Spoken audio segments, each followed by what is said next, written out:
প্রিয় শিক্ষার্থী বন্ধুরা, আশা করি তোমরা সকলে খুব ভালো আছো। 2024 সালের এসএসসি ও সমমানের পরীক্ষায় তোমরা যারা মনের মতন ফলাফল পাওনি, তোমরা বোর্ড চ্যালেঞ্জের আবেদন করেছো।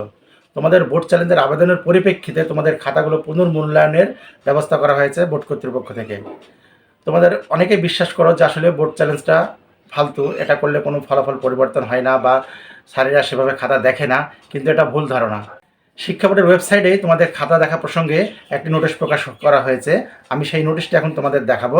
তোমরা ভিডিওটি মনোযোগ দিয়ে দেখবে, আর যদি ভালো লাগে তাহলে একটা লাইক করে দিবে। তোমাদের বোর্ড চ্যালেঞ্জের পরিপ্রেক্ষিতে একজন হেড এক্সামিনারের আন্ডারে 10-15 জন শিক্ষক থাকে।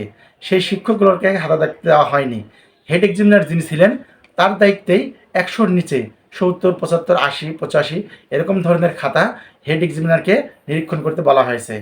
হেড এক্সামিনার তোমাদের খাতাগুলো মূল্যায়ন করবে, তোমাদের সেই খাতাগুলোর নম্বরপত্র ঠিকভাবে দেওয়া হয়েছে কিনা, তোমরা প্রশ্নপত্রের নম্বর লিখেছো কিনা, বা তোমাদের নম্বরটা উত্তরপত্রে লেখা হয়েছে কিনা, আর তোমাদের রোল রেজিস্ট্রেশন, এইগুলো দেখে প্রধান হেড এক্সামিনার ভুল খাতাগুলো সংশোধন করে পুনর্মূল্যায়ন করবেন। হেড এক্সামিনারকে আগামী 25শে মের মধ্যে খাতা বোর্ডে জমা দেওয়ার নির্দেশ দেওয়া হয়েছে। তো আমি তোমাদের এখন সরাসরি সেই নোটিশটি দেখাবো। নোটিশটিতে কি বলা হয়েছে দেখো। নোটিশটিতে বলা হয়েছে 25শে মের মধ্যে তোমাদের পরীক্ষার খাতাগুলো পুনর্মূল্যায়ন করে বোর্ডে জমা দেওয়ার জন্য। আর একজন হেড এক্সামিনারের কাছে কয়টা খাতা এসেছে আমি তোমাকে সেটাই দেখাই। ইএক্স কোড, এটা বোর্ডের কোড 1002, এই সিরিয়ালের খাতা এসেছে 11টি। 2022 এই সিরিয়ালের খাতা এসেছে 11টি।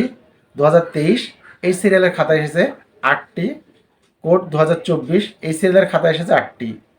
কোড 2027 এই সিরিয়ালের খাতা এসেছে 6টি। কোড 2028 এই সিরিয়ালের খাতা এসেছে 14টি।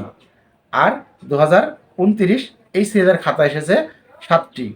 এই টোটাল মোট 68টি খাতা এসেছে এই হেড এক্সামিনারের কাছে।